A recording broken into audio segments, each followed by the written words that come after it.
¿Qué tal? Muy buenas noches, ¿cómo están ustedes? Espero que como siempre, muy pero muy bien a pesar de los pesares, ¿eh? Como siempre yo, vestida por la queridísima Tinola Borbón. Fíjense qué linda es la chaqueta llena de botones. ¿Te acuerdas de mi chaqueta de botones de colores? Vos tenés una parecida, ¿verdad, Jenny? Sí. Bueno, me encanta, ¿eh? Ahí está. Me fascina esta chaqueta, así sin tanto bordado, así súper clean. Bueno, gracias Tinola, ya sabes que si querés consultar con Tinola, ahora sí ya podés hacerlo porque tiene abiertos ya los talleres al 52 50 60. Ya sabes que en las redes sociales encontrás como Tinola Borbón S.A. También siempre cuidada y mimada por las chicas y los chicos de Joseph. Hay prácticamente un Joseph en cada barrio, y la casa central, como siempre, ahí al costado de la terminal de ómnibus, todo un imperio de la belleza. Bueno, dos temas muy importantes tenemos hoy. Hoy todo lo que hace a salud, y vamos a tener a la persona autorizada para hablar del tema, nada más y nada menos que al ministro de Salud, Julio Mazzoleni. Y luego vamos a tener un tema muy importante porque ustedes no sé si saben, pero nos vamos a enterar a profundidad hoy. Se aprobó en ambas cámaras del Congreso y ahora ya va al Ejecutivo para que la promulgue o la vete, una ley donde se podrían liberar a miles de presos a través de esta ley. Entonces queremos entender bien, a ver en qué calidad, cómo, etcétera, etcétera, porque a lo mejor podría ser peor el remedio que la enfermedad. Vamos a ver esto hoy con las personas también indicadas que vamos a analizar el tema. Saludamos ahora sí al ministro Julio Mazzoleni, ministro de Salud. Gracias por estar, ministro. ¿Cómo estás? Hola, Mina. Muchas gracias por la invitación. Un gusto estar contigo y con la audiencia. Eso de gracias por la invitación ha de ser una especie de formalidad, ministro, ¿verdad? Porque qué cansado de estar de tantas preguntas, ¿verdad? Te decía yo, de tu apacible consultorio, ¿verdad? A la guerra de la prensa. Sí, pero hay un propósito grande que nos trajo aquí y bueno, eso también llena de energía y la gente que nos acompaña en el trabajo. Bueno, ojalá sea así entonces. Bueno, antes de empezar con las preguntas al ministro, Jenny, como siempre, nos preparó un informe, en este caso, en realidad, unas placas de actualización de la situación, Jenny, ¿no? Sí, exactamente. Tenemos... No tenemos las placas todavía. No tenemos todavía. ¿Qué tal? ¿Cómo les va? Bueno, quiero agradecer a la gente de Segolén by Tinola que me viste cada lunes. Muchísimas gracias. También les pedimos a nuestros televidentes que ingresen a nuestras redes sociales, @MinaFTV, es nuestra cuenta de Twitter, y Mina Feliciangeli es nuestra cuenta de Facebook que aparece en pantalla. Ya en un ratito más le vamos a tener la actualización. ¿Y tenés idea por qué no tenemos las placas? Entonces, así bueno, ahora sí. Ahora vamos ya a la tenemos. una. Bueno, ahora ya tenemos la placa. La placa número 1, por favor. Bueno, el total de casos confirmados en Paraguay desde que se conoció el primer caso de coronavirus en nuestro país, 5.724 personas confirmadas que pasaron por la infección. Los activos son 1.420 y los recuperados 4.249. Hasta el momento tenemos 55 fallecidos. Esto es actualizado al día de hoy, Mina. Decíamos 5.724 casos confirmados, se han realizado 130.786, estamos hablando de 786 pruebas en RT-PCR. El 4.4% dieron positivo, 54 hospitalizados hay en sala, 14 en unidades de cuidados intensivos y, como lo dijimos al principio, 1.420 son los casos activos en total en el país. ¿Qué quiere decir eso? Personas que están padeciendo la infección de COVID-19. Y en esta curva vemos el total de casos confirmados versus los activos. Esa franja que ustedes ven azul son los casos confirmados desde marzo, cuando se conocía el primer caso. Y los que están activos, los que están teniendo COVID-19, son 1.420 al día de hoy. Veamos la otra placa, por favor. ¿Dónde se concentra la mayor cantidad de pacientes? Alto Paraná, actualmente son 620 de los casos activos. Central, 396, Asunción, 235, Caguazú, 63, Presidente Hayes, 23, Cordillera, 10, Itapúa, 10, Guairá, 10, Paraguarí, 8, Amambay 6, y hago un paréntesis en Amambay porque estamos hablando de un departamento que es frontera con Brasil, Mina, sí, sí. Y podés ver los números son contundentes si lo comparamos con Alto Paraná, que también es frontera con Brasil. San Pedro 4, Canindeyú 2, Canindeyú también es otro ejemplo, Misiones 2, Caazapá 1 y Ñeembucú 1. Claro que Central y Asunción casi le igualan a Alto Paraná, porque Central y Asunción pues, es prácticamente un departamento, porque vamos a ser sinceros, las fronteras son totalmente... Claro, separar Asunción de Claro, Central. o sea, y estamos igual en síntesis que Alto Paraná. Entre Asunción y Central estamos casi igual. O sea, no es para sentirnos tampoco tan seguros y decir, mira, Alto Paraná. No, porque exactamente tenés que sumar sí o sí Central y Asunción y te da igual o un poco más inclusive que Alto Paraná.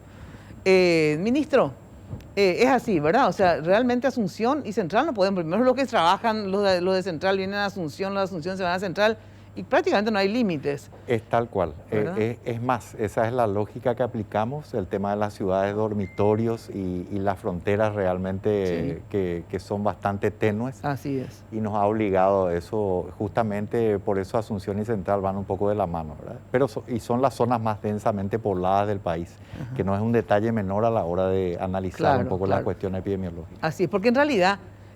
si vamos en relación a la población, si sumamos, digamos, ¿verdad? Asunción más Central, comparado con Ciudad del Este y las ciudades cercanas, igual Ciudad del Este está realmente peor en proporción a los habitantes, porque viste que Alto Paraná en realidad no es Ciudad del Este y esas ciudades aledañas, el central de Ciudad del Este. Y en ese sentido sí tienen... porque aunque sean casi iguales las cifras, 600 y pico y 600 y pico, nosotros tenemos mayor cantidad de población entre Central y, ¿verdad? De hecho, el Ministerio lo que usa son unas tasas donde se ve el número acumulado de casos por cierto número de habitantes, generalmente 100.000 habitantes, ¿verdad? Y se hace un promedio país y estos tres departamentos están muy por encima del promedio país. Sí. Ahora, justamente te quería preguntar en relación a esa famosa curva de contagios. Hay también una cifra que ustedes le llaman el ROC. El ROC. El ROC, ¿verdad? Sí, sí. ¿Qué lo quiere decir eso para entender? Y básicamente es la transmisibilidad de la enfermedad. O sea, cuántas personas infecta cada persona que es positiva. Cuando ese ROC es muy alto, obviamente es más peligroso. ¿Y nosotros estamos con un 3 o con un cuánto estamos? Bueno, nosotros hacemos el cálculo utilizando distintos métodos, digamos, ¿verdad? Y más o menos estaba entre 2, 2.3, y eso es restringiendo solamente a los que estaban en la comunidad, porque hasta hace unas semanas, digamos, había muchos casos importantes en los albergues o en los hoteles, pero ahora, usando solo la comunidad, estamos más o menos por ahí. Ha aumentado ese índice, si bien las proporciones más o menos se mantienen similares. Ahora, ¿y cómo vamos con la pandemia? O sea, si vos tuvieras que hacer un análisis, ¿verdad? Y unas perspectivas, digamos, ¿verdad? Sí. Y comparando con otros países, obviamente también en relación a nuestra población, digamos, cuando me decís que tenemos 2 puntos y pico, claro. Teniendo, por ejemplo, en cuenta también el número de fallecidos. O sea, ¿cuál es el porcentaje de la población contagiada, ¿verdad? En relación a la población, ¿cuál es el porcentaje contagiado y qué porcentaje de los contagiados fallecen? Sí, bueno, si juzgamos en esa placa que nos mostraba Jenny, veíamos que más o menos un poco menos del 5% en general de todos los test acumulados nos da positivo, ¿verdad? 5%. 5% aproximadamente, 4.55 creo que era el acumulado. En las últimas semanas ha habido días en donde el porcentaje de positivo ha sido un poco mayor, pero el promedio es más o menos ese. Ahí veo 4.4% de confirmado. Entonces ese es el... O sea, el 5% de la población está contagiada. O sea, si uno hace en relación a la muestra que toma, que son los test, en relación ¿verdad? a la muestra, claro, es así, ¿verdad? El 5%. Todavía, digamos... ¿Y eso se puede traspolar a nivel poblacional, en el sentido de una muestra muy pequeña para poder decir que el 5% de la población o se especula el doble? No sé cómo te voy a explicar. Sí, es bastante orientadora, ¿verdad? Todavía es pequeña, pero es bastante orientadora. Más o menos uno va encontrando porcentajes distintos. Por decirte, en el Brasil de repente es casi el 70% de los que les toman muestras. Pero ahí también, como hay muchos casos, prácticamente todos los sintomáticos y los que llegan a los hospitales se les toman las muestras. Hay un sesgo y y lo más probable es que te dé positivo. Nosotros, sin embargo, tenemos una gran ventaja. Como empezamos muy temprano y muy agresivamente a tomar medidas y buscando los casos, o sea, nos fuimos a la comunidad a buscar, no es que esperamos los que venían para hacerle la muestra, ¿verdad? Entonces, refleja más o menos bastante mejor lo que estaba ocurriendo en la comunidad. Y ciertamente en las últimas semanas ha habido un aumento que también refleja un poco el precio que uno paga por una cuarentena inteligente, ¿verdad? Por algunas restricciones que van siendo ¿Y el porcentaje levantadas. de fallecidos en relación a los contagiados? Sí. ¿El porcentaje es alto, bajo? ¿Cuánto estamos más o menos? Es relativamente bajo, aunque sobre todo nosotros los médicos, cuando lidiamos con número de fallecidos, nunca hay un número que sea aceptable, ¿verdad? Claro, claro. Y nos pesa enormemente. Seguro. Pero si comparás, por decirte, con otros países incluso de la región, ni hablar de Europa, por ejemplo, muchos tienen un porcentaje de mortalidad que está más o menos entre el 3 y el 6%. En México, por ejemplo, incluso estuvo alrededor del 10 o 12%, pero claro que... ¿Así de mucho? Sí, lo que pasa es que ahí también hay un sesgo, porque muchas veces, como te decía, como hay muchos casos, se les toma la muestra a los casos muy delicados, digamos, ¿verdad? Entonces... ya no tienen tiempo de chequear los casos leves o asintomáticos. Claro. Pero nuestra población tiene un 1%.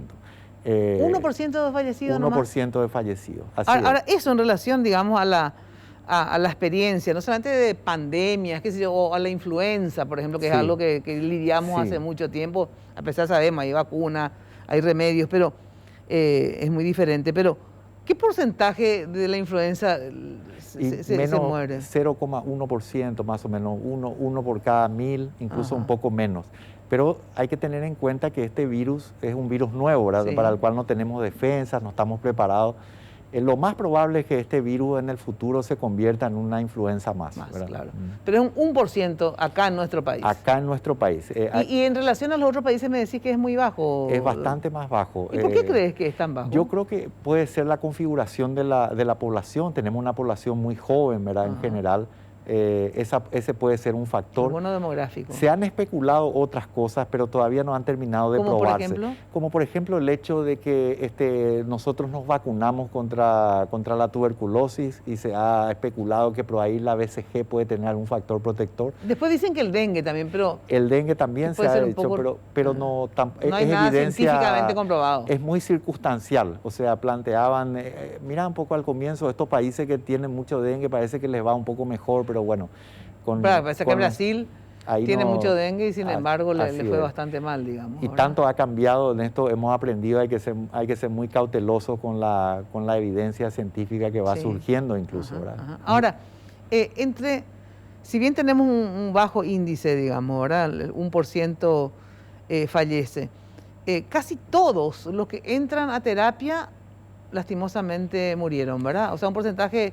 muy bajo se salvó. 60% más o menos es el índice de fallecimiento. Ahora, si discriminás un poco más y haces más fino el análisis y te tomas en cuenta aquellas personas que fueron intubadas, entonces ahí el porcentaje de fallecimiento es más alto. Pero incluso en cualquier parte del mundo realmente el número de fallecidos es muy alto en terapia, ¿verdad? ¿Y por qué? O sea, en el sentido... Todavía no se sabe, porque a lo mejor es peor el remedio que la enfermedad. Ya sé que me imagino que le entuban porque igual se mueren ahogados, digamos, ¿verdad? Pero, ¿qué se está haciendo mal en el sentido? Porque se fue descubriendo con el tiempo, por suerte a nosotros nos agarró la cola, entonces también tenemos las experiencias de los otros, digamos. Por ejemplo, tenía entendido que al entubarle, como había pequeños trombos en el pulmón, eso no servía casi de nada, ¿verdad? Hoy, digamos, ¿por qué se nos mueren tantos entubados? ¿Es ¿Por qué? A ver, ¿ya descubrieron por qué? Hay que diferenciar un poco, Mina. Lo que pasa es que es una enfermedad que tiene como muchos rostros. Incluso ahora se está especulando que hay como presentaciones distintas. Y hay distintas etapas otra vez. O sea, puede ser que en determinado momento el componente del coágulo que mencionaste sea el más importante. Hay etapas donde la inflamación, que no tiene nada que ver con la infección, es lo más importante. La primera etapa, la infección, el propio virus es el que causa el problema. Entonces, estamos como teniendo un mejor conocimiento de la enfermedad y está permitiéndonos hacer un tratamiento un poco más lógico, ¿verdad? como ha ocurrido en la historia de la medicina con muchas enfermedades que... Pero que hoy, uno ¿vos anda. crees que tenemos un protocolo más ajustado con la gente que se interna, digo? Sí. Y con más razón la que está en terapia. ¿Hay un protocolo más claro o todavía se está en el ensayo y error? Se han aprendido muchas cosas, pero todavía falta mucha información. Por darte una idea, lo único que está probado más allá de toda duda ahora es el uso de corticoides en pacientes hospitalizados y preferentemente más graves. Ahí hay una diferencia de mortalidad disminuida. Y el respirador, o sea, el uso del respirador.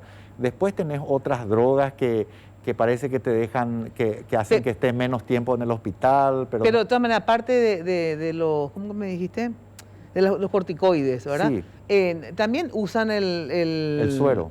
No, el que es para licuar la sangre, ¿cómo se dice? El anticoagulante también. Sí, se usa de rutina medicamentos para hacer más fina la sangre, la heparina. Sí. Es una droga que se usa O sea, de eso manera sí o sí. Corticoides, heparina. Sí, se usa mucho antibióticos también porque generalmente, si bien los antibióticos no sirven para los virus, hay mucha sobreinfección. O sea, las bacterias también aprovechan el escenario y entonces prácticamente todos los pacientes que están en una terapia tienen ese tratamiento estándar. Y este medicamento ruso creo que es, ¿verdad? Sí. ¿Cómo era que se llama? Favipiravir. Eso. Sí. Avifavir. Sí, creo que se llama, esa es la marca. Pero sí, es una droga, muchas de estas drogas son drogas antivirales que ya fueron usadas para otros virus y después se los aplica porque hay alguna similitud con esto. Entonces, el problema de muchos esto es que tenés que tener, así como las vacunas, tienen también distintas fases el estudio de los medicamentos y es muy promisorio. No tenemos acceso todavía a estudios de mayor envergadura. Entonces la última palabra no está dicha, pero lucen muy bien, ¿verdad? Pero ya se está usando. Se está usando en... Pero nosotros no tenemos acá. No, pero probablemente podríamos llegar a tenerlo. Porque justamente la información que tenía es que Paraguay está entre los países. Está entre los países. ¿Y cuándo vamos a tener o saber si vamos a tener? Seguramente vamos a tener que conversar un poco más con la gente, pero yo creo que lo importante que la gente tiene que saber es que hay que ser muy cautelosos con esto, hay que tener la evidencia científica. Fíjate lo que pasó, por ejemplo, con la hidroxicloroquina. Exacto. Y con algunas otras drogas. Entonces, lo que luce promisorio hay que esperar porque incluso puede ser a veces dañino, ¿verdad? Como hemos visto en algunos casos. Claro. ¿Y el tema del plasma?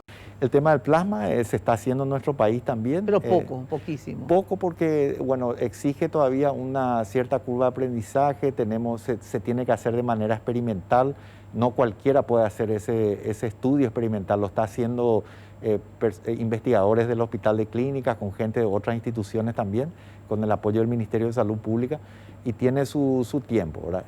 Ya hay algunos donantes, son unos pocos todavía, pero se está haciendo, ¿verdad? Ya sé, pero por ejemplo, pero eso sí, se tiene comprobado que daño por lo menos no te va a hacer, ¿verdad? No. O sea, no es como este remedio o el otro remedio que hablabas, de que tiene efecto secundario y puede ser peor el remedio que la enfermedad, digamos, ¿verdad? Exacto. Pero tengo entendido que el plasma, o sea, un efecto o sí puede tener efectos. Bueno, generalmente se hace un tratamiento especial en el proceso para disminuir al máximo los riesgos, ¿verdad? Y lo que hemos visto es que desde el punto de vista médico de cómo funcionan la inmunología y todo lo demás, tiene todo el sentido del mundo. O sea, es una buena idea que parece muy lógica. A la hora de hacer los estudios, había estudios preliminares también muy promisorios, o sea, resultados que parecían muy buenos, pero en pocas personas. Ahora estamos recibiendo, hace unos días leí una revisión de todo lo que está, de todos los tipos de tratamientos, y justamente decía que la evidencia no es tan conclusiva, pero puede ser por el diseño del estudio también. Hay muchos bemoles que analizar. Pero acá se aplicó con alguien ya. Sí, no son muchos todavía, son los que recibieron, te digo. Pocos, sí, pocos pacientes. ¿Y qué resultados tenemos? Todavía es no tenemos los resultados todavía preliminares, ¿verdad? Hay que esperar. Pero esas personas sobrevivieron o parte de esas, creo que a poquísimo lo aplicaron. Poquísimo, menos de 5 y no sabría decirte, no quiero ser impreciso porque no tengo. Generalmente tenés que acumular un cierto número para que los resultados tengan algún peso, ¿verdad? Ahora, ¿cómo estamos en términos sanitarios, digamos? O sea, ¿te acordás que cuando recién justamente empezaba, yo siempre digo que este tema de Euromedic, nunca me acuerdo el nombre, Eurotech y Medic, ¿verdad? Más que hacer después un análisis a ver si hubo sobrefacturación, no, en qué perdió el ministerio, etcétera. Después vamos a hablar también que tengo entendido que el seguro ahora ya va a devolver la plata. Pero el tema, lo peor que sucedió, me parece, fue el tiempo que se perdió, ¿verdad? Porque si bien es cierto que nuestra pandemia y nuestra curva de contagio es bastante leve en relación, no hay una crisis sanitaria todavía, ¿verdad? Pero hoy podríamos haber estado más tranquilos en el sentido de que si se llega a disparar ahora en agosto, ¿verdad? Como en Ciudad del Este, que medio que ya nos están dando abasto, por eso que nos envían acá a sus enfermos, ¿verdad? Esto no hubiera pasado probablemente a este nivel de contagio que tenemos, hubiéramos estado un poco más tranquilos porque hubiéramos avanzado un poco más en síntesis en los insumos, ¿verdad? O sea, hubiéramos estado más adelantados en las camas de terapia, hubiéramos estado más adelantados en la protección del personal de blanco. O sea, para mí eso fue lo más grave que sucedió con este tema de IMEDIC, digamos, ¿verdad? Entonces, sí. ¿Cómo estamos en ese sentido? Sí, mira, lo que hubiéramos tenido probablemente era más tranquilidad y una crispación innecesaria que se generó, ¿verdad? Ahora, no hubo sobrefacturación, eso hay que tenerlo muy claro, en ningún momento. No hubo sobrefacturación. No hubo sobrefacturación. Es más, todos los precios estaban por debajo del precio de referencia de la época, ¿verdad? Porque también es un mercado distorsionado, ¿verdad? Sí, claro, en esa época todos los precios se dispararon. Ninguno de estos casos que estamos viendo tiene que ver con un problema de falta de equipo de protección individual tampoco. Bueno, pero a ver, lo de IMEDIC y Eurotec, sí. Ya después de haber analizado todo, porque obviamente en el momento sobrefacturaron, no sobrefacturaron. Claro. A ver, ¿qué pasó entonces en el sentido? ¿Qué es lo que no estuvo bien, digamos, claro, ¿verdad? Para hablar en cristiano? Sí, lo que ocurre es que el Ministerio de Salud Pública hace un llamado. Sí. Ese llamado tiene especificaciones técnicas. Cuando viene la partida de estos insumos no tenían las especificaciones técnicas. Algunos, exactamente. Esa es una buena puntualización. ¿Qué hace el Ministerio? No lo acepta. Posteriormente hay más investigaciones, ¿verdad? Incluso cuestiones que son externas al momento de la evaluación del ministerio que se tiene que dar en el parque sanitario. Hay un informe de la comisión, entonces el ministerio hace una denuncia fiscal pertinente y después lo que sí se cuestiona después es si hubo algún tipo de acción indebida dentro del ministerio en el proceso del llamado, ¿verdad? Eso es lo que se cuestiona, que es lo que está en sumario también. Entonces son dos frentes. Por un lado es las empresas con el ministerio, donde el ministerio siempre se ha comportado correctamente, rechazando aquellos que no tenían especificaciones y haciendo los planteamientos en plazo. Los rechazos, digamos, ¿verdad? Sí. Fueron realmente porque yo me acuerdo que vos dijiste en algunos momentos, no, la mascarilla, por ejemplo, no me acuerdo si era exactamente la mascarilla o el mameluco, la mascarilla cumple con los requisitos, pero no tenía la marca, ponerle acá, sino que tenía en la caja, qué sé yo, no me acuerdo, pero las características eran las pedidas, digamos, ¿verdad? Sí. Igual se rechazó, por ejemplo, ¿verdad? Entonces te pregunto después te voy a explicar por qué. Después las camas, efectivamente, no eran, y la empresa dijo, le vamos a dar otras mejores inclusive, ¿verdad? Sí. ¿Por qué, por ejemplo, ese tipo de cosas no se aceptaron? En el sentido, ya hubiéramos tenido en ese entonces las mascarillas, etcétera. Porque muchas veces yo me doy cuenta que ustedes reaccionan mucho por la presión, tanto de la prensa esencialmente, ¿verdad? Y entonces ya actúan por presión y no con racionalidad, porque tienen temor, obviamente, ¿verdad? Están presionados, ¿verdad? Porque si no, yo te digo, yo si fuera ministra, famosa, ¿verdad? Pero obviamente no quiero estar en tus zapatos, como te digo. Yo digo, no, esto, gente, nos sirve y estamos en una pandemia. Así es que esto yo voy a dejar, ¿verdad? Las camas, bueno, sensacional, para mañana o dentro de 10, quiero, me das la mejor. Y el resto, efectivamente, no acepto y le hago un sumario a la empresa y todo eso. Yo veo que se reacciona mucho también por presión. Y yo pienso que un ministro o una autoridad, ¿verdad? Entiendo la presión, porque sé perfectamente cómo se actúa cuando uno presiona, ¿verdad? Pero yo creo que son dos actitudes que yo valoro en una autoridad, ¿verdad? Primero, que sea sincero y honesto, o sea, que diga, sí, esto estuvo mal y yo voy a cambiar, ¿verdad? No voy a hacer o lo voy a desechar. Y también el plantarse cuando uno cree que está bien, también para mí es una virtud, ¿verdad?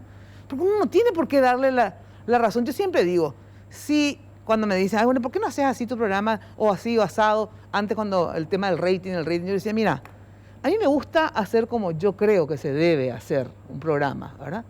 Si la gente le gusta, sensacional, y si no, y bueno, o me sacan o no hago, ¿verdad? Algunos ayornamientos puedo hacer, pero no voy a hacer algo que va en contra de lo que yo creo y pienso, ¿verdad? Porque yo siempre digo, si la gente consume mierda, yo no me voy a convertir en caca, en síntesis, ¿verdad? Bueno, entonces eso también yo creo que tienen que, las autoridades, algunas personas especiales lo nomás pueden ser autoridades, en el sentido de plantarse, decir, no, esto está bien. Y yo ahora voy a aceptar esto, porque yo necesito rápido este insumo y no me está sobrefacturado y son las características que yo quiero. Porque después se van ustedes al otro extremo, que por temor, efectivamente, a los scratches, que obviamente no dan gusto, a una tapa o varias tapas de diario, ¿verdad? Lo que no quiero, como le dije a otros ministros, que se vayan al otro extremo, que por la transparencia, ¿verdad?, resulta que el proceso es mucho más largo y burocrático, sin lugar a dudas, si va a controlar todo, ¿verdad? Y esto va a tardar. Y en medio de una pandemia, ¿qué es mejor, la transparencia o la vida? ¿Verdad? Entonces, yo opto por la vida, te cuento, ¿verdad? Y después voy a ir explicando el tema de qué se hizo, qué no se compró, si hubo sobrefacturación, y ahí le voy a demandar al que me sobrefacturó y todo eso. Mientras tanto, yo necesito que la gente tenga los insumos. Mientras tanto, yo necesito que haya cama, yo necesito los respiradores, todo necesito. Entonces, yo quiero saber en qué etapa estamos hoy. De la presión y entonces todo es burocrático y por eso se tarda más. ¿O en qué etapa estamos? ¿Por qué, por ejemplo, no dejaste las mascarillas que estaban bien? ¿Por qué no aceptaste las camas? Te pregunto, para entender nomás el mecanismo y la psicología de la autoridad, digamos. Sí, bueno, concuerdo plenamente, Mina, pero si haces un análisis con esos mismos parámetros, te vas a dar cuenta que lo que en todo momento yo señalé es que uno tiene que ir de acuerdo a la normativa en los plazos que establece la ley, ¿verdad? No en los plazos que establecen los medios de comunicación, ni en los plazos que establece incluso a veces la ansiedad ciudadana, ¿verdad? Entonces, justamente eso es lo que hicimos, ¿verdad? Y hay veces que el sentido común no es necesariamente el que está aplicado en la ley. Por ejemplo, el caso de las camas. Sí. O sea, las camas eran de mayor calidad que las que nosotros ¿por qué pusimos no podés aceptar eso? Porque en el contrato está establecido de otra manera y el cambio se podía dar con una temporalidad anterior, pero no en el momento que se dio. Ese es un aspecto. Después, los plazos van avanzando y algunos de los insumos y de los informes que hemos recibido fueron posteriores a las valoraciones iniciales, ¿verdad? Y después había ya muchos vicios que nos obligaron a hacer la rescisión del contrato con denuncias arrimadas por la comisión especial presidida por el ministro Yucio. Entonces, como bien estuviste haciendo la secuencia de los eventos, de esos 6 ítems que había 3 que habían alcanzado finalmente las especificaciones técnicas y documentales y otros que no. Y bueno, y si 3, ¿por qué no aceptaste los 3? Bueno, se iba a aceptar en el momento, pero después surgió más información, digamos, que tiene que ver con el origen de la entrada al país, que están un poco por fuera del ámbito del radar del Ministerio de Salud, porque el Ministerio de Salud, ¿cuándo empieza a actuar? Cuando vos, empresa Mina Felicia Ángeles, me trae una mercancía a mi parque sanitario y a partir de ahí se hace la valoración o no de... Y hay plazos otra vez, ¿verdad? Entonces, porque para mí lo más grave, como te digo, de esto, aparte de si hubo o no sobrefacturación, que decís que no hubo. No hubo sobrefacturación, no es empresa de maletín, o sea, muchas cosas que se fueron tergiversando. Lo que nosotros sí admitimos, yo creo que ahí queda evidenciado en los informes que da lugar la Contraloría y que da también lugar contrataciones, es que justamente lo que vos decís, hoy con el diario del lunes es muy fácil el análisis. En ese momento estábamos con la posibilidad de una crisis en menos de un mes, no había forma, no llegaban los insumos, los precios eran volátiles, sí. Un mercado distorsionado, se requisaban nosotros no tenemos una flota aérea de bandera. O sea, era un escenario realmente muy peligroso. Y bueno, ese es más o menos... Bueno, pero hoy, ¿cómo estamos haciendo las compras? En el sentido... porque una cosa son los controles y otra cosa es Porque yo tengo entendido que Claro. cuando se hace por excepción, igual, no es que no Sí. existen los controles, ¿verdad? Pero se hace más rápido, se elimina algunos pasos, digamos, ¿verdad?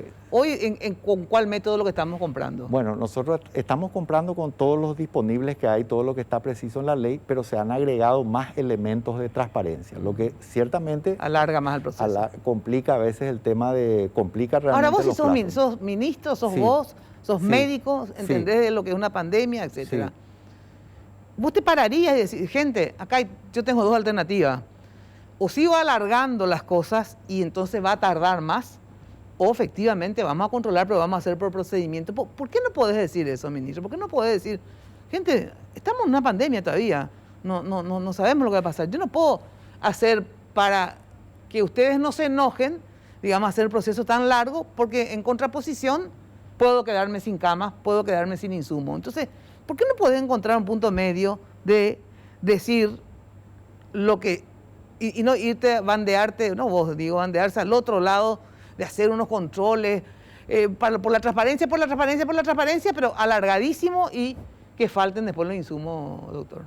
Porque es complicado, porque soy sujeto de cualquier tipo de demanda judicial, pues tengo una responsabilidad como administrador, digamos, del Ministerio de Salud Pública y, bueno, la normativa me impide. Lo que sí te diría es que claramente el salud necesita otro tipo de normativa, necesita un capítulo aparte. Así es. La ley de contrataciones ha sido muy útil, pero claramente está desfasada para No nosotros. sé, yo por ejemplo, de verdad, le diría, no sé, al Congreso, a uno de la oposición, ¿verdad? Y le diría, ¿saben qué? Intégrense, normen ustedes un administrador, alguien que entienda de licitaciones, que vengan a hacer los controles, Sí. pero tenemos que hacer rápido. O sea, lo que no se puede es porque te critican y porque, sí, yo entiendo también, ¿verdad? Sí. Te critican. Como vos decís, está tu pellejo de por medio, porque después te van a decir que sos corrupto y te van a mandar preso, ¿verdad?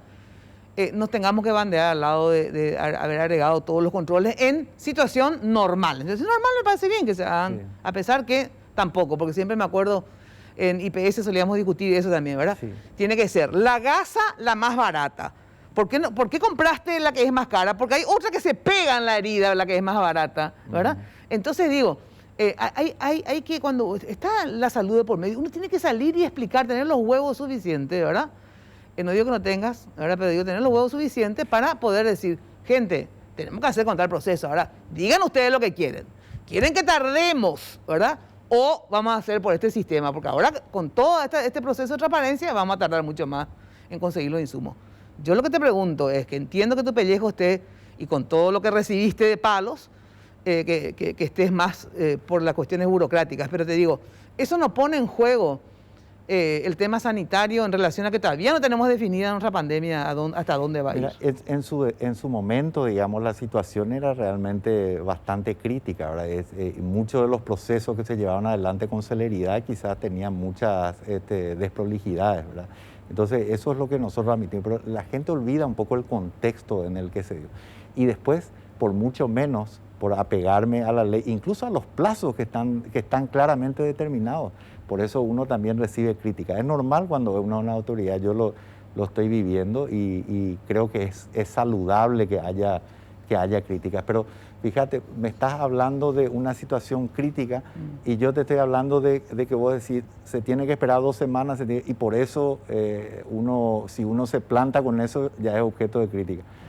Y bueno, yo en ese sentido creo que he tenido una postura coherente y siempre he dicho eso, he sido firme con todos los plazos como están establecidos en la ley. No porque esté exigido por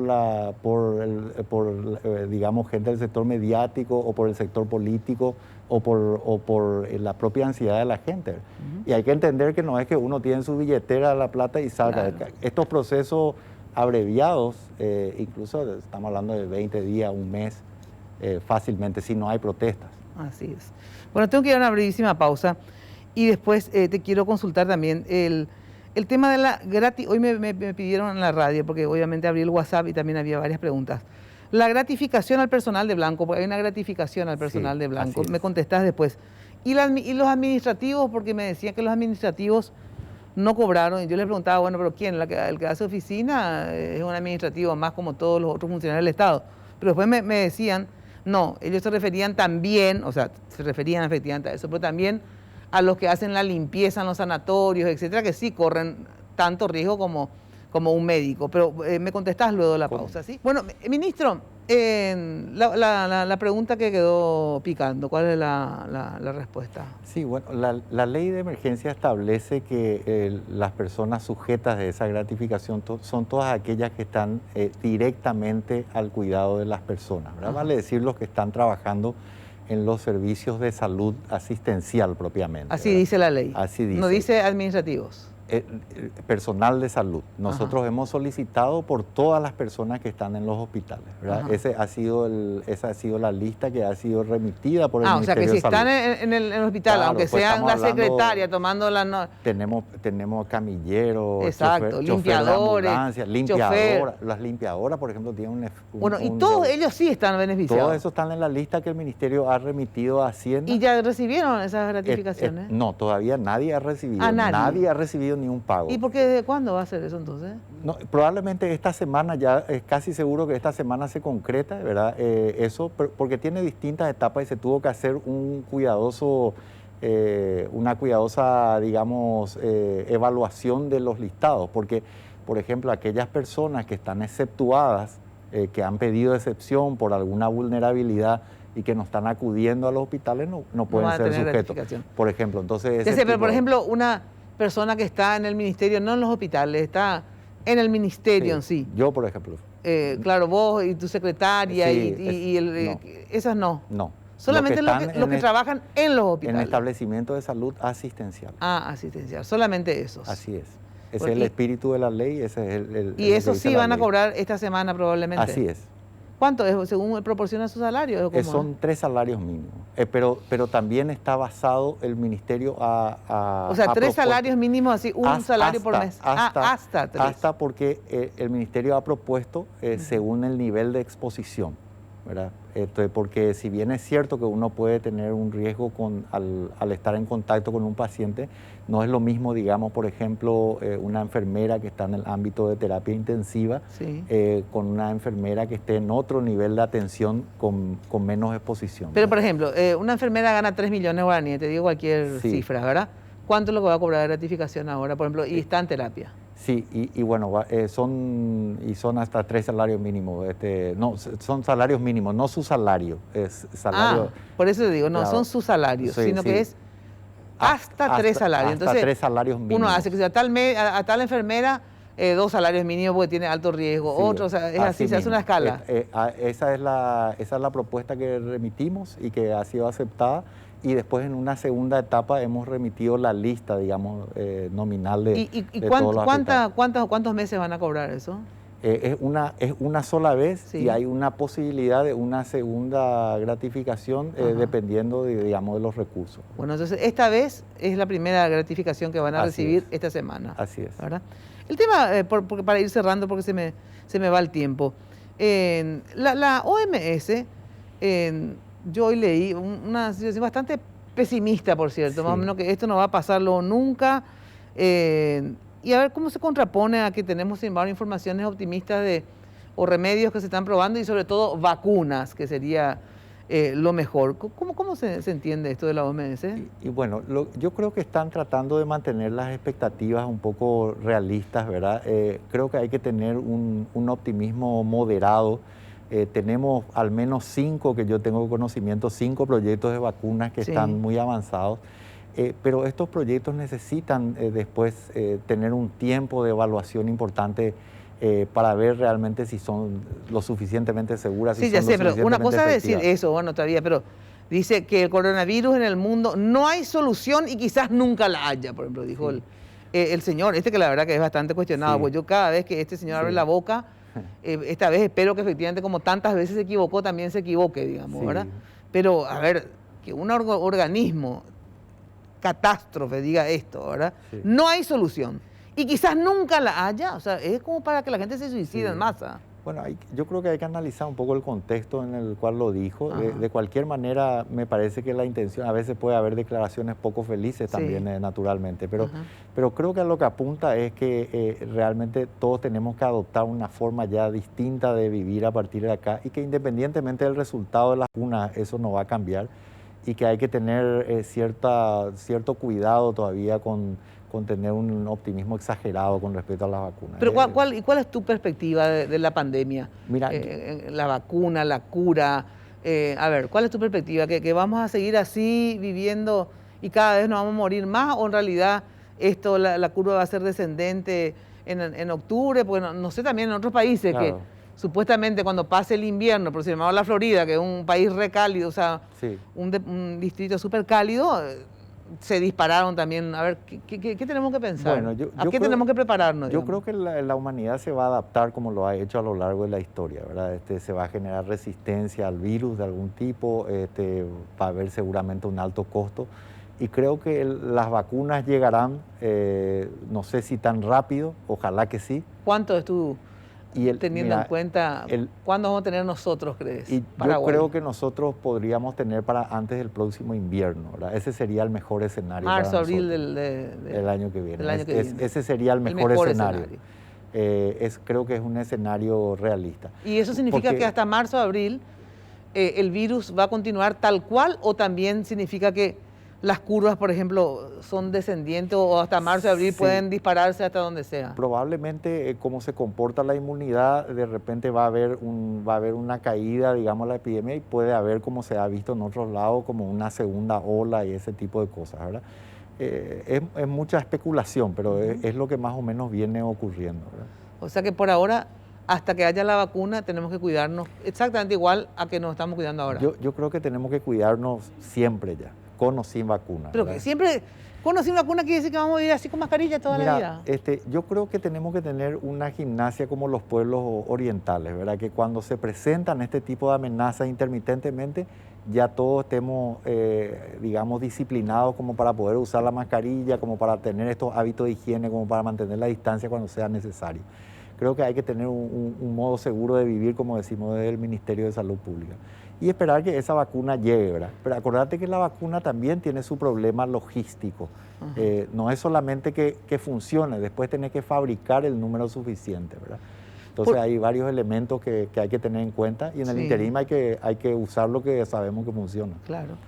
Bueno, por último, la situación sanitaria nuestra versus los contagios, digamos. Sí. ¿Estamos bien? ¿Estamos casi mal? ¿Muy mal? ¿Cómo estamos? Digo que vamos a resistir todavía si vamos así. No va a haber una crisis sanitaria como pasó en todos los países europeos, muchos de ellos, claro, no todos. Bueno, es muy difícil, digamos, que uno pueda especular. Ciertamente es un poco preocupante los números que estamos recibiendo en algunos lugares. Nuestra situación en comparación es muy buena, obviamente, pero yo creo que ese es un error. Me parece que nosotros tenemos que pensar en nosotros, en nuestras realidades, en nuestro sistema de salud, en nuestra población, y creo que está en las manos de la gente en gran medida. No es que somos todos víctimas acá, ¿verdad? Realmente tienen el poder cambiando. Tienen costos altos, ¿verdad? Por un lado, estas medidas de distanciamiento y demás son restricciones que pesan.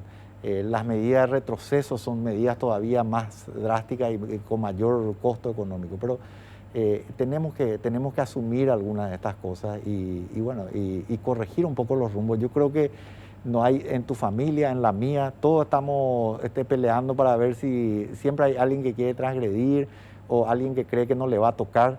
Esas personas que fallecieron todavía no tienen nombres propios ni rostros para la mayoría de la gente, excepto para su familia. Claro.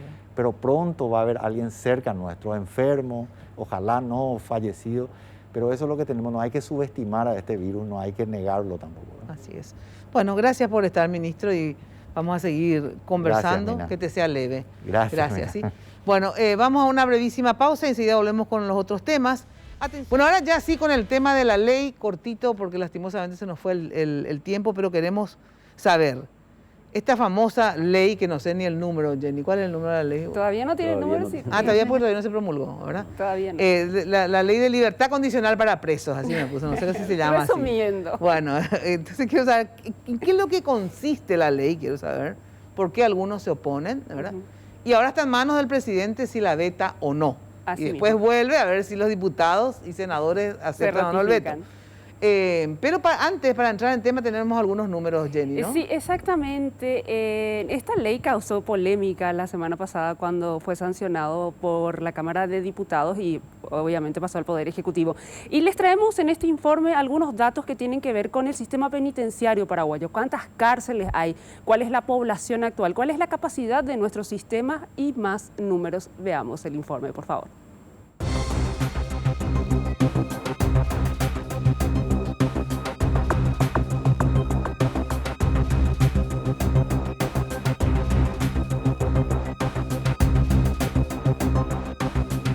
En nuestro país están habilitadas 16 cárceles y 2 granjas para las personas privadas de libertad. La infraestructura penitenciaria tiene capacidad para 9.511 personas. Actualmente existe una población de 13.837 reclusos. La sobrepoblación de reclusos es de más de 4.300 personas.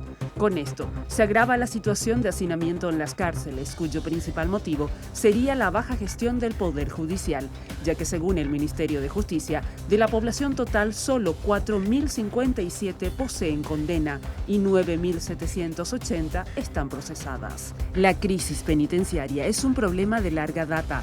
A los problemas ya existentes se ha sumado la pandemia.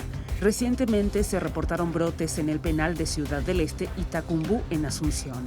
El Congreso Nacional sancionó un proyecto de ley que busca descongestionar las cárceles a través de las medidas alternativas a la prisión a quienes están con procesos pendientes, así como aquellos cuyas condenas no superan los 10 años. La propuesta, que pasó al Poder Ejecutivo, establece opciones excepcionales en la aplicación de medidas cautelares de carácter personal y en la ejecución de sanciones penales en el marco del estado de emergencia ante el riesgo de la expansión del coronavirus dentro de los reclusorios penitenciarios. El proyecto causa polémica debido a que varios funcionarios del Estado procesados por corrupción y lesión de confianza podrían apelar a esta ley para abandonar la cárcel. Bueno, contra breve para introducir, porque ellos acá nos van a explicar. Con nosotros se encuentra la ministra de Justicia, Cecilia Pérez. Gracias por estar, ministra. Buenas noches, Mina. Muchas gracias por la invitación. La diputada por Patria Querida, Rocío Vallejos. Gracias por estar, Rocío. Gracias, Mina, por la invitación. El diputado por el PLRA, Jorge Ábalos Mariño. Gracias por estar, diputado. Al contrario, gracias, Mina. Un gusto estar en tu programa. Y gracias. Bueno, a ver, ¿por qué no me cuentan ustedes, diputados, qué es lo que se aprobó? ¿Qué es lo que es esta ley? A ver, en líneas generales, entre los dos ahí, hágame un resumen. ¿En qué consiste la ley? ¿Qué es lo que habilita esta ley? Bueno, esta ley es una ley excepcional hasta que termine el periodo de pandemia, donde se busca de alguna manera que condenados y procesados vayan a sus casas, que están en prisión, lógicamente, vayan a sus casas mientras dure el tiempo de esta emergencia. En ese sentido... después volverían, por ejemplo. Sí, los condenados sí o sí deben volver dentro de las 24 horas siguientes de haber terminado la pandemia, el estado de emergencia. Y en cuanto a los prevenidos, que son las personas que están en prisión sin una condena, que es lo que más nos preocupa, el juez debe revisar caso por caso si pueden seguir en prisión domiciliaria o si tienen que volver a la cárcel. Eso en líneas muy generales, Mina. ¿Algo que quieras agregar? A ver. No, es así, o sea, es una ley de carácter excepcional hasta fin de año, porque es el tiempo que dura la ley 6524, que declara estado de emergencia en el país. Entonces, el 1 de enero tiene que volver todos los beneficiados por esta ley. Es por esta situación que hoy día se da en las cárceles del país de un contagio masivo como el caso de Ciudad del Este, para prevenir esa como ustedes nos esa especificaron, situación. porque ustedes dicen los condenados y los procesados. Esos son todos, pues, o hay condenados y hay procesados, si no, no estarían en la cárcel. Y eso significa que todos se van a ir a su casa. No, pero tanto dentro de los condenados como dentro de los procesados se establece excepción. En el caso de los condenados, haber cumplido ya determinado parte de la pena.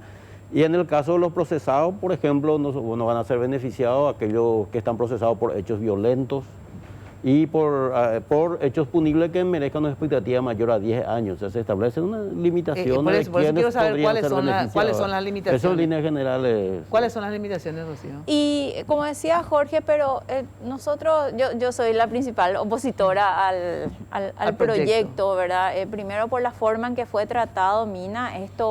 Nosotros habíamos justamente, Jorge es presidente de la Comisión de Legislación, se hizo una reunión conjunta con Asuntos Constitucionales, fue citada la ministra, gente de la Fiscalía, el Poder Judicial, de la Defensoría. Un martes dijimos que íbamos a posponer una semana para buscar una redacción más feliz. Sin embargo, el miércoles pasado, tambor batiente, esto se llevó adelante y se aprobó tal cual vino del Senado, que tiene muchos problemas de aplicación, imprecisiones, incluso situaciones que hoy, porque nuestro gran problema es la gran cantidad de prevenidos, o sea, personas sin condena que están en las cárceles, ¿verdad? Con prisión preventiva. Con prisión preventiva, pero eso, Mina, se soluciona con el artículo 245 del Código Procesal Penal que está vigente. Incluso esta ley a personas que pueden acceder a una prisión domiciliaria en base al 245 los excluye. O sea, es más restrictiva aún que la norma vigente. Y generó una gran preocupación y un rechazo también en cuanto a los poderes o a los órganos de aplicación, Poder Judicial y Ministerio Público, que han manifestado los problemas que traería. En cuanto a los condenados, por ejemplo, modifica totalmente el régimen de ejecución de la condena que está en un código especial. Y como vos misma te sorprendiste, o sea, termina el 31 de diciembre, Dios quiera que no se prolongue este estado de emergencia, y ellos dentro de las 24 horas, los condenados tienen que agarrar de estar en su casa, en la comodidad de su casa, volver a Tacumbú, por ejemplo, ¿verdad? Entonces, ¿qué va a pasar? Que en realidad van a haber un montón de órdenes de captura, porque esa gente muy difícilmente vuelva. Y tenemos un problema que hemos planteado, incluso aparte del rechazo planteado propuesta de solución, pero no hubo caso ese día de la sesión, donde se dice si la persona no vuelve, entonces se interrumpe el plazo del cumplimiento de su pena, porque hoy eso no está previsto en el código. Tiene muchos problemas la ley, Mina. ¿Y por qué tan rápido quisieron aprobar, diputado? Y coincidió con Rocío el acuerdo a que llegamos las dos comisiones, legislación y constitucionales, era al día siguiente de la reunión que tuvimos solicitar el aplazamiento al Pleno. Se planteó el aplazamiento. ¿Pero vos votaste el aplazamiento? Sí, no, yo voté por el aplazamiento. Además, yo estaba por aplazar. En general, estaba de acuerdo. Yo estoy de acuerdo en general con la ley, ¿verdad? Pero indudablemente, y más todavía después de escuchar a la jueza, a la fiscal, a la ministra, a la defensora pública, la ley necesita algunos ajustes a mi criterio, ¿verdad? Pero hubo una mayoría que o sí trataba... ¿Y por qué tan apurados algunos? No sé por qué el cambio de criterio, no sé. Más, y para más sin modificación alguna. alguna. No somos tontos. ¿Qué se cree? ¿Que hay algún interés político para que sean algunos presos o qué? Y realmente nos sorprendió a todos, Mina, porque había un consenso de pedir una postergación, como te decía, Jorge, presidente de la Comisión de Legislación, Derlis Maidana, incluso planteó, pero ahí el líder de Honor Colorado planteó que no, que se trate en el día, secundado por Soroka, que es de Añetete. Y ellos tuvieron una mayoría y se aprobó en el día y se aprobó versión Senado, porque bueno, ya que no se aceptó el rechazo, que era la primera opción, yo había planteado a la Comisión de Asuntos Constitucionales varias reformas, tampoco se aceptó. No, así como vino y no importaban los fundamentos técnicos ni los problemas de aplicación. Incluso la ministra el día martes, ella presentó varias modificaciones que ni siquiera las estudiamos porque dábamos por hecho de que íbamos a tener el tiempo, íbamos a pedir más informes y nos encontramos con esta. A mí lo que me preocupa, Mina, es la irresponsabilidad con la que legislamos. Es porque somos irresponsables. Por una mayoría somos irresponsables como legislamos, porque luego le ponemos en aprieto y no le escuchamos a los organismos que deben aplicar. Y eso es básico. Pasó con varias leyes, cuando también se sancionan leyes que no tienen su respaldo económico, por ejemplo, ¿verdad? Entonces, bueno, que se vea, no es que se vea, vos tenés que ver de dónde vas a sacar lo que decís. Vamos a darle cerveza a todos los días, pero a ver de dónde vas a sacar la plata, ¿verdad? Enseguida van a fabricar para eso. Bueno, a ver, ministra, enseguida voy. Vos me decías la otra vez en Radio Monumental que, es más, existía ya otro proyecto que había presentado tu ministerio, ¿verdad? Sí, sobre este tema, ¿verdad? Nosotros presentamos, pero nuestra presentación se hizo netamente sobre los condenados y sobre los condenados en ciertas circunstancias, porque... ¿Pero era en relación a la pandemia o era...? En relación a la pandemia. Ah, en relación a la pandemia. Y también temporal, o sea, específicamente temporal. Y todo eso está todavía en el Senado.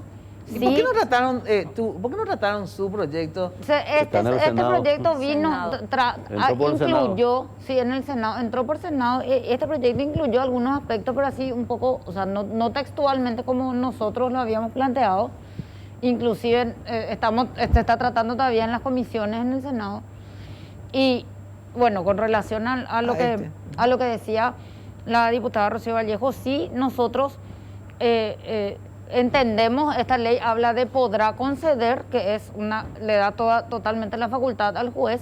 Y quiero decir, y aprovecho también la ocasión para decir que no sé de dónde sacaron que iban a ser 1.700, 1.500 o 3.000, porque nadie puede adivinar cómo va a interpretar el juez. Yo hoy te digo que el artículo 2 con el artículo 3 uno puede creer que el artículo 2 excluye al artículo 3 o que el 3 le anula al segundo, porque el segundo habla de sujetos afectados y en el 3 dice sujetos excluidos. Y son circunstancias distintas, pero yo puedo, si es una ley temporal para considerar las cuestiones del COVID, ¿qué me va a valer más?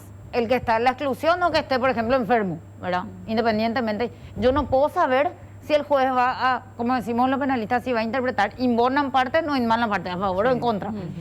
Pero en el esquema, que sí es nuestra preocupación, es que nosotros hoy tenemos más de 1.200 personas para ingresar con la modificación del artículo 245. Y quiero hablar un poquito de eso, porque el artículo 245, cierto es lo que dice la diputada Rocío Vallejo, que muchos lo habíamos hablado, dice de oficio el juez sustituirá la prisión preventiva. Sin embargo, nosotros sacamos 1.000 y entran 1.200.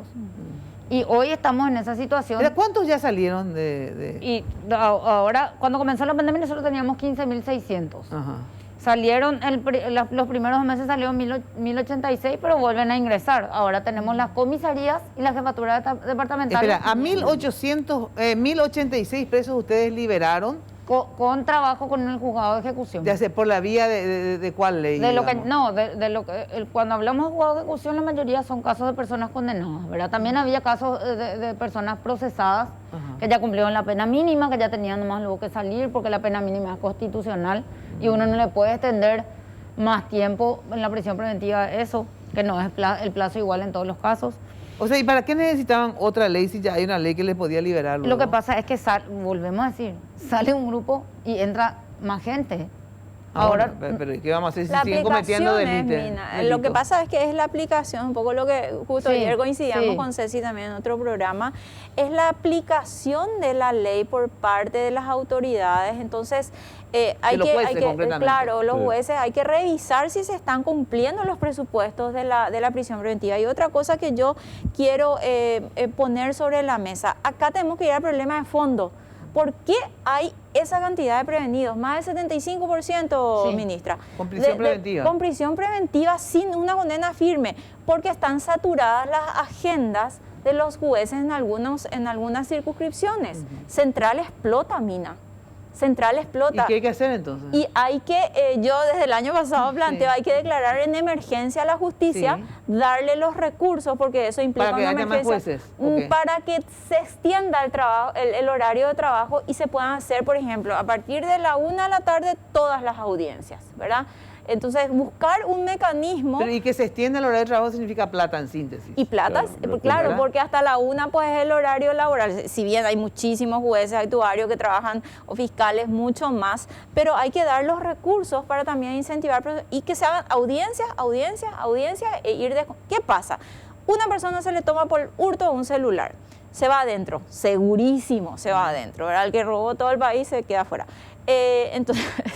Entonces, 6 meses para investigar. La Fiscalía presenta su acto conclusivo y dice, bueno, esta persona robó. Entonces, la audiencia preliminar, si está muy saturada la agenda, se le da dentro de 3-4 meses.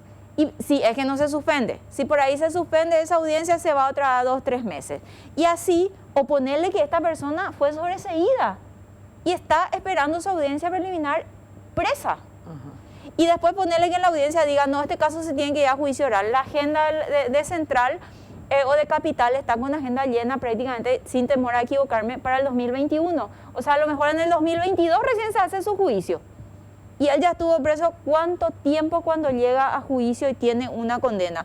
Y como ayer poníamos ejemplo, y ponerle que le condena a 4 años, porque en realidad ya tuvo 3 años y medio preso, pero a lo mejor le correspondía 2 años y medio nomás. Pero como estuvo tanto tiempo prevenido y la ya justicia... se legaliza nomás la situación. Exactamente. Para evitar demandas posteriores. Claro, o sea que el problema, como siempre, es de fondo en realidad. Sí, o sea, ese es el problema. No es una cuestión de la pandemia, ¿verdad? Ahora, la pandemia, sí, yo quiero decir, Mina, que pone de manifiesto una situación realidad acuciante, porque es imposible, por más protocolos que tratemos de aplicar, en estas condiciones no se De puede tener hacinamiento. el distanciamiento social, Claro, principalmente, imposible, ¿verdad? claro. Entonces, entra el virus y se esparce. Ahora en Tacumbú, no voy a decir que tenemos controlado, pero la estructura edilicia de Tacumbú permite separar a grupos. Por ejemplo, todos los adultos mayores están en un sector y bueno, de acá no salgan. Todos los que tienen tuberculosis... A ver, están en pero otro para grupo. entender bien, ¿por qué ustedes dos, sobre todo, no están de acuerdo con esta ley? O sea, quiero que luego de la pausa me expliquen bien. ¿Qué es lo que no está bien y que por lo tanto el presidente tendría que vetar? Luego de la pausa. Bueno, se nos reba el tiempo, entonces quiero que ustedes me digan por qué ustedes se oponen a esta ley, no consideran correcta y tendría que vetar o no el Ejecutivo esta ley. Bueno, para mí categóricamente tienen que vetar porque es una ley que va a traer muchísimos problemas donde la inaplicabilidad está dada en cuestiones relativas a su contraposición al Código de Ejecución Penal y para los prevenidos está el artículo 245 que está vigente. Entonces, crear una falsa expectativa también en la población penitenciaria está mal, Mina, ¿verdad?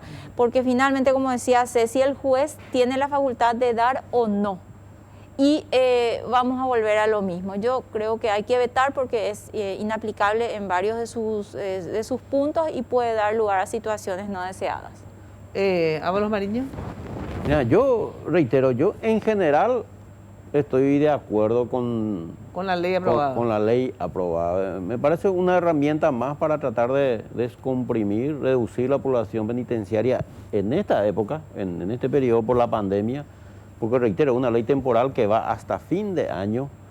Sí, coincido en que me hubiese gustado también mejorar algunos artículos. Y bueno, entonces veto parcial. Y ¿no por ahí podría haber un veto parcial sin que pierda el objetivo verdadero de la ley, ¿verdad?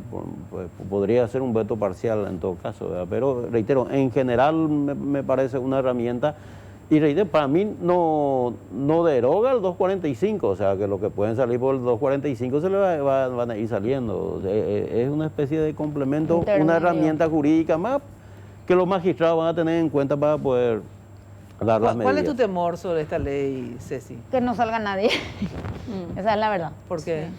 Porque o sea, yo quiero partir de la base que yo no le voy a decir al presidente vetar o promulgar. Le voy a decir, presidente, estas son las circunstancias que se pueden dar o que no se pueden dar. Porque cuáles él, son? como él siempre dice, ¿verdad? Yo no soy abogado y ustedes vienen Exacto. y me atormentan acá. Bueno, pero una tormenta al revés. Usted, como él no es abogado, usted le tiene que decir, claro, porque si no... claro, pero no depende nomás, quiero decir No, nomás pero que depende, porque depende de cómo vos le expliques, le vas a convencer para que vete o no. claro, no soy solo yo, eso no me Ya sé, pero vamos a suponer que está en tus manos. ¿Qué le vas a decir al presidente? Que decirle justamente lo que te dije, ¿verdad? El artículo 2 se puede contraponer con el artículo 3, por ejemplo, ¿verdad?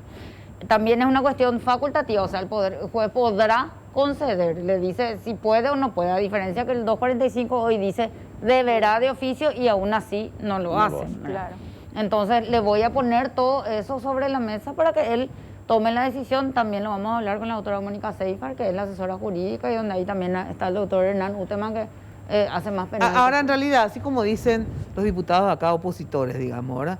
En el Partido Colorado, digamos, o en el gobierno, mejor dicho, no, porque también están los dos sectores. Se habló de esto en el sentido se recomendó de que voten. ¿Por qué los diputados se peleaban todo por votar a favor, digamos? No, nosotros, yo participé de la reunión, expuse punto por punto, es más, enviamos por escrito los cuadritos así comparativos, y una Al nota revés, eras de crítica explicación. y expusiste que No, eras le estaba crítica. diciendo, este artículo va a pasar Sí. esto si sale así, o sea, puntualmente cuál era la postura del Por Ministerio eso, de Justicia. críticas, o sea, Presentamos, posiciones ¿verdad? críticas Y quedamos en la pausa, en el La aplazamiento. postergación, sí. Después, cuando sé esto, yo todavía no recibía. Nosotros generalmente nos envían para recomendar el veto o la promulgación o veto parcial. Sí. Pero sí dijimos con la doctora Mónica que nos íbamos a sentar a analizar todos juntos, ¿verdad? Todo el equipo. Y en líneas generales, de lo que puntualmente. conoces hasta ahora la ley, ¿tu recomendación es un veto parcial o total? Yo no quiero adelantar, Mina, un No, pero veto. tu posición, no lo que va a hacer el presidente, obviamente, lo que vos recomendás. Y a mí me preocupan esas contradicciones. Y ¿verdad? entonces, Junto vos- a pero le recomendarías vetar totalmente No, y no sé si presentarla a ustedes. ¿O qué? yo quiero pelear por nuestro proyecto, que yo te puedo decir, sabes que Mina van a salir X cantidad de personas, esta es la situación, esto ¿verdad? Que es lo que se presentó como iniciativa del Ejecutivo, pero no abarca la parte de prevenidos. Esa es la parte que tenemos que analizar con el 245. presidente. Está vigente el 245. Mi temor es que al tener una facultad, el juez diga, no doy, y estemos Entonces en vos, lo mismo. en vez de decir podrá, vos querés que diga Ya dice, el ¿Qué? 245 ya dice. El vigente, la ley vigente dice, pero ahí es importante también, Ceci, así como vos decías, tanto Defensoría como Fiscalía, Poder Judicial y con la ministra vinieron trabajando en que la gente vaya a su casa, incluso los prevenidos, aquellos que tenían una situación, eso también nos expusieron en la audiencia pública, o sea, no es que acá esperaron que todo se contagie, no, de hecho se iban dando las salidas para las personas que podían salir de acuerdo a las circunstancias, entonces... para los prevenidos está el artículo 245 vigente. ¿Y para los condenados? Y para los condenados están las reglas de la parte de ejecución y es hasta 3 años, ¿verdad? Y hasta ahí. No se puede una ley temporal ir en contra de todo un código vigente para la ejecución de los condenados, que es la menor población. Ahora, para los prevenidos, que son de acuerdo a la placa más de 9.000, entonces tenemos un artículo que está vigente y que es potestad, o sea, o deber del juez de analizar en estas circunstancias si pueden salir. Ahora, o no. dentro tanto de los prevenidos como condenados, lo que ya dice la ley, lo que dice esta, lo que dirá la futura, ¿se hace la excepción, les pregunto, de que aquellos que han tenido conductas violentas no sean beneficiados? Sí, Está. de ¿Eso hechos está violentos. claro? Sí, Eso está claro. terrorismo, ¿Está claro eso? secuestro, homicidio, violación están excluidos. Está listado, excluidos. está listado De lo que Está está excluido. de Sí. lo que está excluido. Y Bueno, en- me tengo que En los despedir. casos de los prevenidos, todo aquel que esté procesado por hecho punible que merezca pena de 10 años también está excluido de la posibilidad de beneficiar por esta ley. Entiendo. Bueno, tengo que a despedirme y continuaremos obviamente ahondando mañana y vamos a esperar a qué dice el Ejecutivo. Muchísimas gracias, muy buenas noches a todos y a todas. Nos encontramos de lunes a viernes de 16 a 18 por Radio Monumental y el próximo lunes aquí por Noticias Paraguay.